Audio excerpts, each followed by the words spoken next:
आपल्या मनामध्ये दिवसभरात 60 ते 70 हजार विचार येतात. हे विचार येतात, आपल्या ब्रेनमध्ये एक सिस्टम असते, त्याला आपण म्हणतो डिफॉल्ट मोड नेटवर्क. आणि हा भाग मेंदूचा ॲक्टिवेट असल्यामुळे जास्त प्रमाणात आपल्या मनामध्ये विचार येतात. आपल्याला जर या विचारांना कमी करायचं असेल तर दररोज आपल्याला ध्यान करावं लागेल.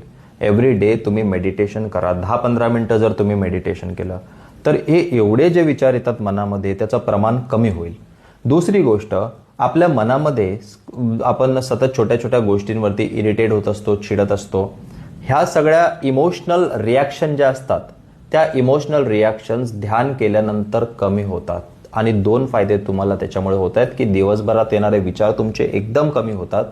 आणि दुसरी गोष्ट, तुम्ही वर्तमानात राहायला लागता, प्रेझेंटमध्ये राहायला लागता आणि इमोशनल लेवलला तुम्ही एकदम शांत होऊन जाता. त्यामुळे तुमच्या जीवनात खूप जास्त शांतता येते.